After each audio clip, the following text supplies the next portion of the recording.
Face à face. Des opinions, des idées sur le sujet du jour qui soulèvent les passions.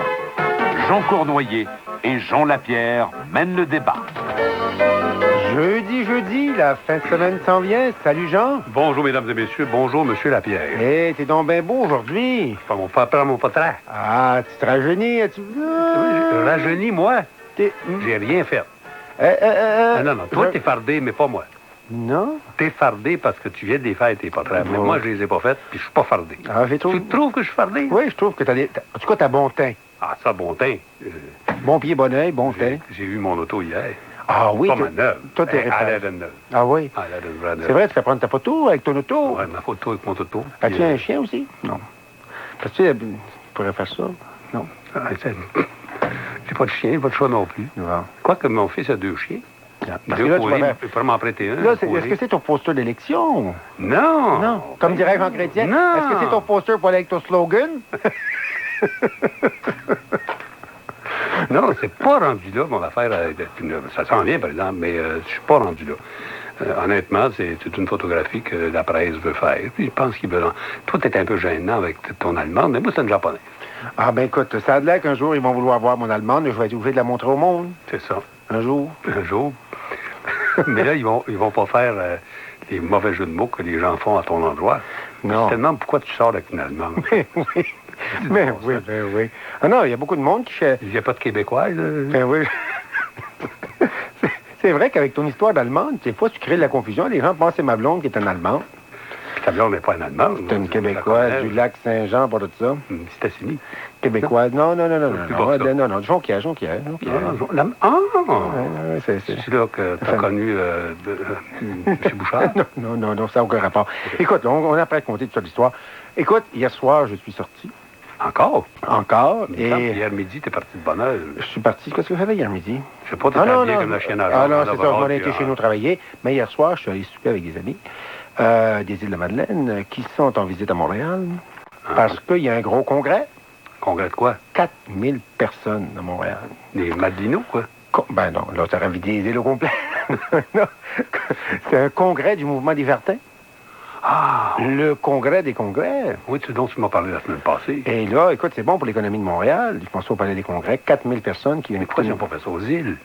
Mais là, c'est toute la fédération, puis la confédération, puis tout ça. Puis ils viennent écouter M. Bélan. C'est Bélan. Et là... C'est son discours d'adieu, ça, Bélan? Non, c'est un discours... Il demeure là, lui. C'est un discours sur la réingénierie. Hein? Oui. Au mouvement des jardins, c'est pas des quétaines. La réingénierie de la structure.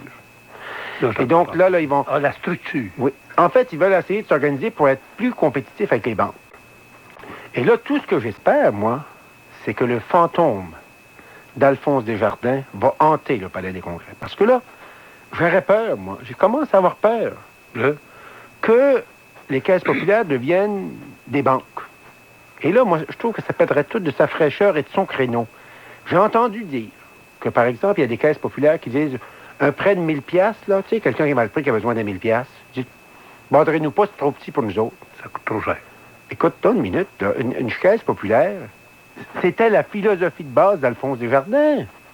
Et là, en faisant de la réingénierie, il parle d'enlever les comités de crédit. Ça ferait quoi? Ça serait des fonctionnaires plutôt que des comités? C'est ce que je comprends. En tout cas, c'est assez divisé dans le mouvement là-dessus parce qu'il y a la nature même, l'essence même du mouvement. Mais tu sais bien que le mouvement, ça fait longtemps qu'il a passé cette étape-là. Là. C'est de l'hypocrisie de penser que le mouvement est comme il était dans le temps de Desjardins. Tu penses pas que moi, comme membre de la Caisse populaire d'Outremont, je mène? Tu mènes rien pantoute. Ben, je suis membre, je pourrais aller aux assemblées, c'est que j'y vais pas. Non, mais alors? Mais si je voulais... Quand je fais des plaintes, ça n'occupe, inquiète pas. Ça prend du temps des fois, mais c'est parce que ça leur fait mal. Mais là, il y a vraiment, en tout cas, ils sont là, puis ils sont à un carrefour important, ce mouvement-là, quand même. Parce que s'ils deviennent une banque, pourquoi est-ce qu'on lui donnerait... Pourquoi est-ce que notre cœur serait pour eux? Parce que ça t'appartient. Ben, c'est à la banque... C'est une institution québécoise foncièrement. Ouais, c'est une institution qui a le capital des Québécois dans les mains. Là, j'ai acheté des actions de la Banque nationale récemment. Pourquoi? Parce que ça m'appartient aussi. Ça a l'air que c'est un bon investissement. OK, bon. Tu as ta part des caisses populaires. Aussi. Tu mets de l'argent dans les caisses populaires. Oui. Tu encore? Oui, un petit peu. Puis moins? à la Banque royale. Non, mais Tu es multinational. Ben oui, mais ce que je te dis n'empêche que c'est très important, ce congrès-là, et je veux saluer, parce que je suis certain qu'il y a des gens qui sont sur la route, là, qui s'en viennent vers Montréal pour ça, et je veux leur rappeler l'esprit d'Alphonse Desjardins, parce que moi, je trouve ça précieux, les caisses populaires. Puis j'aimerais pas qu'ils deviennent des banques. Puis il y en a qui ont de l'air des banques. Puis il y en a des gérants de caisse qui se comportent comme des banquiers. Mais c'est ça qu'ils sont.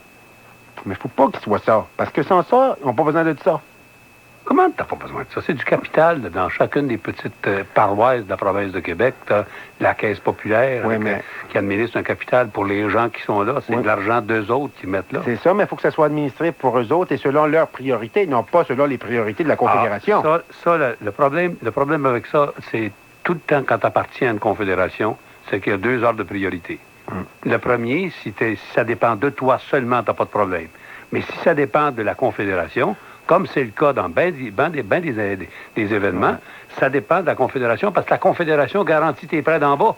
Mais il faut jamais qu'ils oublient leur mandat de base, Jean. S'ils oublient ça, ils sont faits. Le mandat de base des caisses populaires, je te provoque, je fais exprès pour te provoquer, je te dis que ça fait longtemps que dans l'esprit des hauts dirigeants, il est oublié. C'est devenu un mouvement, c'est plus une caisse, ça n'a plus du tout les mêmes préoccupations que Alphonse Desjardins avait. Les fédérations, puis le mouvement est plus fort que chacune des caisses qui le composent. C'est une valeur, mais c'est le même. Oui, mais là, en tout cas, ils vont avoir l'occasion, malgré l'occasion de se prononcer, c'est un gros mot, tu sais que c'est un peu arrangé avec le gars des vues. Ça ressemble à une assemblée d'actionnaires de la Banque nationale. Mais, en tout cas, je te le dis, parle pas souvent. Ça a lieu ici et j'espère qu'on va garder l'esprit et l'originalité et notre société distincte. OK, as-tu d'autres choses? Oui, il y a d'autres choses pour toi. Non seulement j'ai sorti hier, mais je sors ce midi. Tu sors le midi? Parce que je m'en vais à Laval. Ah bon? Je m'en vais à Laval parce que tu sais que tu avais annoncé que je ferais du bénévolat pour la Fondation de la Cité de la Santé. Puis on a une conférence de presse pour annoncer Vélocité, là. Tu sais, le tour de Laval. Là, c'est faire la santé, là. Ah, ben c'est pour ramasser de l'argent pour la Cité de la Santé. Mais là, la seule chose que je m'inquiète, c'est quoi? Aller à Laval, de ce temps-là, tout le monde a l'air à recevoir des actions, des poursuites. C'est épouvantable, ça. Moi, je trouve ça épouvantable. J'ai beau dire, j'ai beau faire, là. Tu sais, là, ils sont en train de poursuivre Giovanni Rizzuto, ils sont en train de poursuivre Maurice Clermont. Et là, c'est une tendance. Tu sais qu'il n'y a pas juste à Laval qu'on utilise l'argent de la ville pour poursuivre des échevins. Puis à Grenby, ils ont commencé ça aussi, la chicane à coups d'avocat. Payé par les comptes. Payé par la ville. Puis là, un poursuit l'autre, puis l'autre poursuit l'un. Puis c'est l'enfer. Et là, j'espère qu'on ne commencera pas ici, dans les villes québécoises. Moi, de la politique, là, on fait ça, mon cher enfant, à visage découvert. Puis on se bat sur le terrain des vaches, pas devant les tribunaux. J'aime pas ça, moi. Toi? Moi, d'abord, je ne sais pas du tout quel est le fondement des 2 actions. On parle de... Diffamation. Non, mais une ville diffamée. Il y a quelqu'un qui va dire, moi, je suis de Montréal, ici, je trouve que Québec est sale. J'ai fait de la diffamation. Hein. Moi, je pense que c'est des pétudes de brou, si tu l'as fait. C'est de la diffamation, tu vas te faire poursuivre, ça n'a pas de bon sens. Moi, ce que je considère que c'est un abus de procédure et c'est un déni de la démocratie. Toi, en Chambre, tu as le droit de dire ce que tu veux. Tu as l'immunité parlementaire. Faut-il maintenant qu'on dise que les gens dans les municipalités vont avoir l'immunité parlementaire pour les protéger contre les actions possibles? Et des actions pas prises par des individus à leurs frais, mais prises par la ville. Moi, franchement, là... Une ville diffamée, entre toi et moi. Faudrait... Une ville, c'est supposé avoir le dos large, franchement. Dans le fond, comme tu dis, ceux qui sont visés par la diffamation se cachent derrière la réputation de la ville, alors que c'est la leur qui peut être mise en danger. Mais à ce moment-là, poursuis à tes frais. Ils n'ont pas le courage d'aller au bout de ça. Poursuis à tes frais. Moi, je te dis, ça me fatigue. Puis si M. le maire est là ce midi, je vais lui dire. Ah oui, dis-lui. Parce que j'aime pas ça. Apparemment, il n'était pas là. Ben, c'est pas grave. Ça passe sur son dos pareil. C'est sûr. C'est le maire, c'est l'exécutif. C'est toute la ville, puis je trouve que c'est... Ce sont des petits politiciens. On sait comment c'est dur de payer les taxes. On sait comment est-ce qu'ils vont reprendre de terrain cette année, là, à la ville de Laval, là, puis que le monde a de la misère à payer les taxes. Commencer à se battre des batailles politiques à coups d'avocats aux frais de la ville. Ça n'a pas de bon sens. Puis je te dis, à Grenby, c'est pareil, puis c'est pas mieux. Les 2 places que j'aime se chicanent à coups d'avocats. On sait que c'est bon pour les avocats. Une chance qu'aux îles, il n'y a pas ça. Non, mais j'aime pas... Je te dis, j'haïs ça, Jean, puis je trouve que ce sont des dangereux précédents, et j'espère que quand tu seras rendu à Montréal, tu commenceras pas à poursuivre tes vieux chums auprès de la ville. Jamais. D'abord, c'est tout ça antidémocratique. Puis si Claude Armand Shepard est devant moi, l'autre fait une pièce avec ça, certain, parce que ça n'a pas de bon sens. Parce que, tu sais... C'est les libertés. Claude Armand Shepard, c'est un défenseur des libertés civiles. Ouais. Non, la liberté de parler. Mais comme avocat, il est obligé de défendre Non, le client. je doute pas de ça. Je dis, bon, mais un défenseur des libertés civiles qui est là, qui est en train de dire, t'as plus le droit de dire ce que tu penses de la ville de Laval, parce que si tu le dis ce que tu penses, c'est à cause des dommages. Voyons donc, un député, c'est ça qu'il fait. Voyons, puis à la réputation de la ville, si on dit que le gouvernement est pourri, vois-tu commencer, le gouvernement commence à nous poursuivre? Ben oui. Ça n'a pas de bon sens. Ça n'a aucune forme de bon sens. Non, en tout cas, je te le dis, j'ai vu ça ce matin, puis c'est... Tu sais deux fois, là. Tu sais, le premier, c'est Clément, la semaine passée, Clermont, il y a 2 semaines, Clermont. Puis là, c'est Rizzuto. Puis chef de parti. Je te dis, à Grenby, la merde, le caca. est pris aussi. Fait que, essaye donc de t'entendre nos conseils après quand t'as des poursuites sur le dos. C'est pas possible. Ça part de ça, le gars qui se défend, qui paye de sa poche, là. Tu peux pas, gars. T'as pas de bon sens. Absolument. C'est irrévérencieux envers la démocratie. Claude Armand, je vous le dis, avec le respect que je vous dois, et celui que je dois à votre profession. Et les gens du conseil municipal de Laval et de Grenby, revenez à la raison et pas à nos frais, je vous en prie. Des nouvelles, là.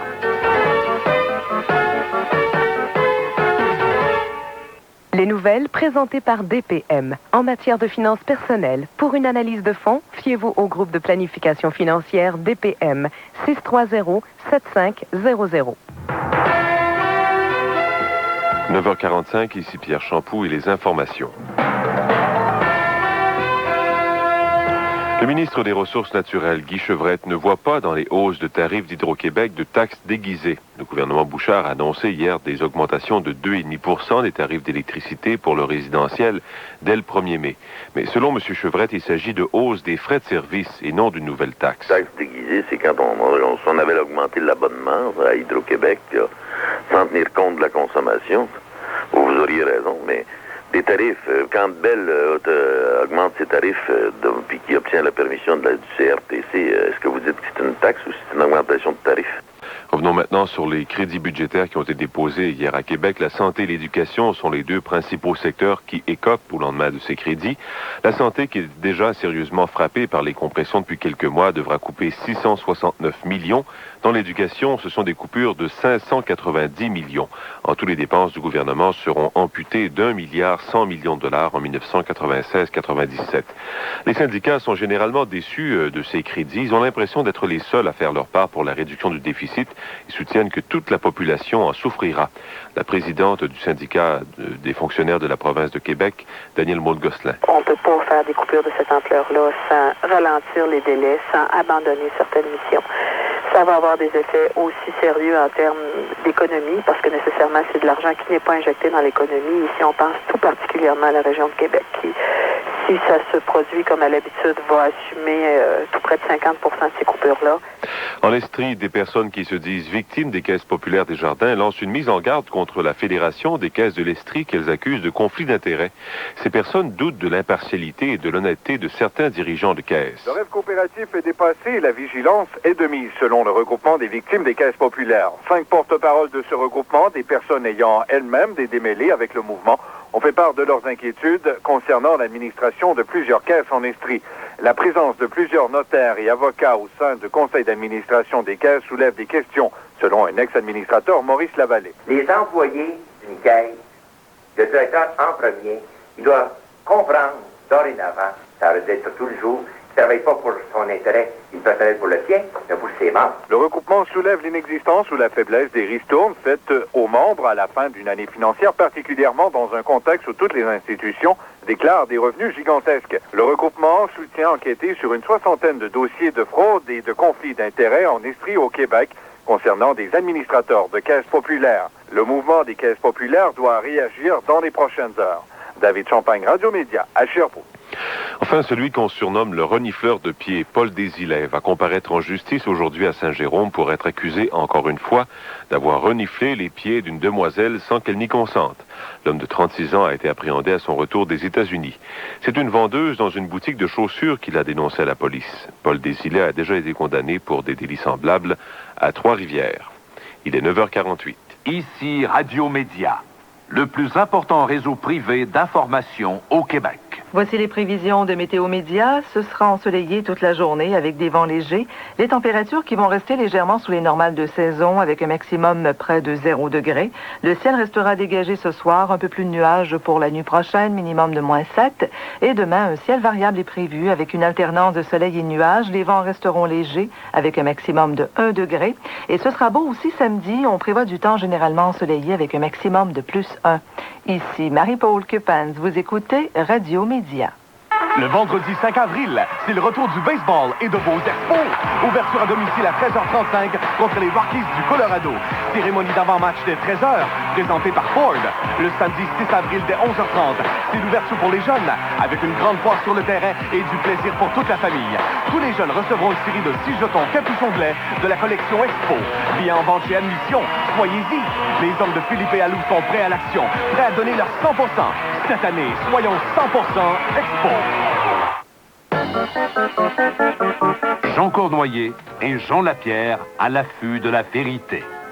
Jusqu'à 11h15, c'est Face à Face. Hey, mon Jean, j'ai dans les mains, là, la lettre que la ville de Lachine vient d'écrire à Mme Suzanne Poirier.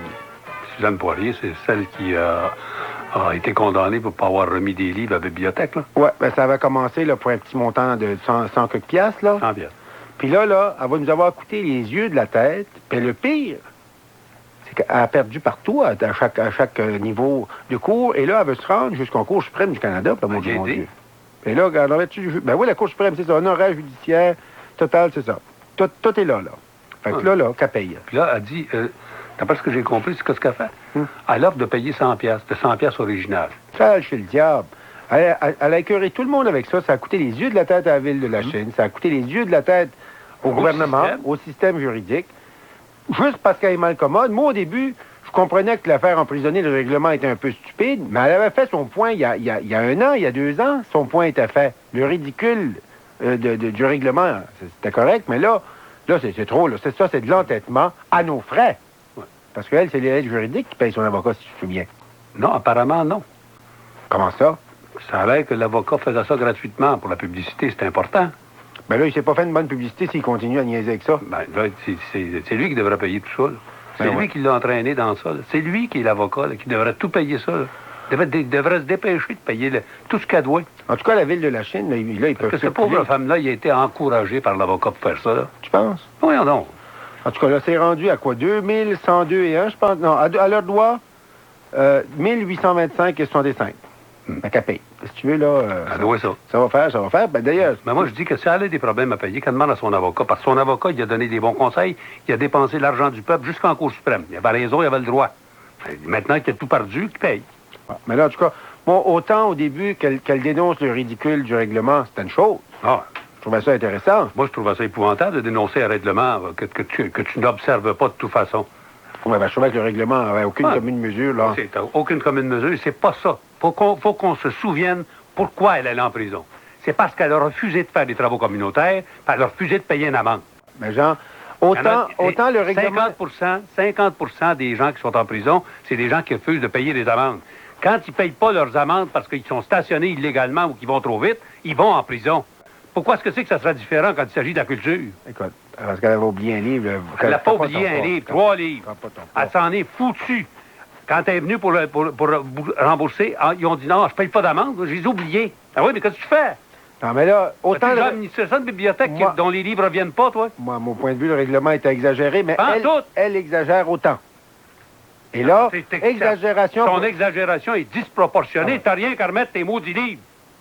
Écoute, mon Jean... Ils appartiennent à la communauté, ces livres-là. Une minute, là. Hey, j'ai déjà eu une bibliothèque, moi. Ouais. Les gens qui remettent à pas leurs livres, sais-tu qui c'est qui en souffrait? C'est ceux qui voulaient les livres. Je le sais, mais là, elle nous tombe sur le système, là, on veut aider. Ben, elle m'a tombé sur le système depuis le début. Toi, je comprends que t'as tombé sur le système récemment. Ouais. Ben, moi, depuis le début. Bon. Pas moi. Moi, au début, je me disais, bon, de dénoncer un règlement de fou comme ça, il n'y a pas de problème. Pourquoi tu dis un règlement de fou? C'est pas un règlement de fou. Écoute, toi, t'es là... Un bien commun, ça appartient à la totalité. C'est un règlement de fou de dire, faites pas des graffitis. C'est un règlement de cave, ça. Tu mettras pas un gars en prison parce qu'il va te peinturer un mur de briques. Voyons donc. Tu feras pas ça, toi. Surtout pas toi, de ta charte des droits et libertés. Merci de le reconnaître. Écoute, Jean, il y a d'autres choses qui s'est passées, là. Qu'est-ce que c'est qu'on avait d'autre, là? Tu me fais choquer des fois. Ben, écoute, c'est bon, ça te fait pomper le cœur un petit peu. Qu'est-ce que c'est que j'avais? Oh, hey, ton hydro? Hydro. Qu'elle a fait, Hydro, là? Encore. Ben, l'hydro a rien fait, elle s'est fait faire. Quelque chose. Fait faire quoi? Parce que là, finalement, comme on avait prévu, le gouvernement leur donné une augmentation, 2,5 plus. 3,11. Comment ça, 3,11? Ben oui, 69 millions, ça donne 2,5. Oui. Et 17 millions, ils vont ramasser avec des frais. Les frais de service, Ça là? donne 0,61. Fait que ça donne 3,11 d'augmentation. En pratique, il y a eu 3,11. OK. Oui, c'est parce que ça revient à ça. C'est ça. En bout C'est de 3,11. ligne. Mais là, supposément que pour avoir ça, là, ils vont faire des coupures éventuelles. Moi, ce que je disais ça à mon ami Paul Arcan ce matin, ça me fait penser à un chien à qui tu donnes le biscuit tout de suite, puis après qu'il a le biscuit dans la bouche, tu lui dis monte la patte, tu sais. Fera pas. Il donnera plus la patte, là. Et moi, je trouve que l'hydro, je comprends pas pourquoi on n'a pas dit fais tes devoirs, puis après ça, on verra si tu mérites ton biscuit. Oui, mais j'ai l'impression là, que, de toute façon, je pense que je te l'ai dit l'autre jour, ma connaissance du dossier, qui n'est pas une connaissance exhaustive, mais à Hydro-Québec, là, quand il s'agit de tarifs, les obligations d'Hydro-Québec ne sont pas qu'à l'endroit du gouvernement, sont à l'endroit de tous les créanciers d'Hydro-Québec. Et il y a une proportion que des grandes maisons de courtage, ou pas, peut-être pas courtage, mais ceux qui font des évaluations, des grandes maisons d'évaluation comme Moody's, Salomon Brothers, etc., aux États-Unis, quand ils font ça, ils disent, je me souviens plus le ratio, là, mais que tu dois avoir dans tes recettes annuelles. Un retour sur le capital. Non. Non? Tu dois avoir au moins comme tarif des recettes, 1,5 fois ou quelque chose de même, la dette. OK. Ce que tu dois, là, faut que tu aies dans tes revenus, je dis 1,5 fois, là, mon chiffre n'est pas bon. Oui, il est bon, je ne sais pas, mais il me semble que c'est à peu près ça. Faut que tu reçoives chaque année 1,5 fois ta dette. Là, il y a une dette, là, une grosse dette, qui rapportera jamais rien. C'est tout l'argent qu'on a dépensé pour faire la grande baleine. On me dit que c'est de l'ordre de 4 à 500 millions. Encore là, pas Hydro-Québec qui me le dit. Peut-être que c'est pas vrai ce que je te dis là, mais mettons que c'est ça. Ça, c'est 500 millions qui est totalement improductif, tant et aussi longtemps qu'il ne sortira pas 1 kilowatt de la grande baleine. Comme M. Parizeau, d'un coup sec, à un moment donné, a dit on ne fera pas grande baleine, il a mis 500 millions sur la glace, qu'Hydro-Québec est obligé de rembourser pareil, de payer pareil. Donc, comme tu n'as pas augmenté... Oui, parce qu'il a fait des frais, de préparation du projet. Des très grands frais. On m'a parlé de 500 millions.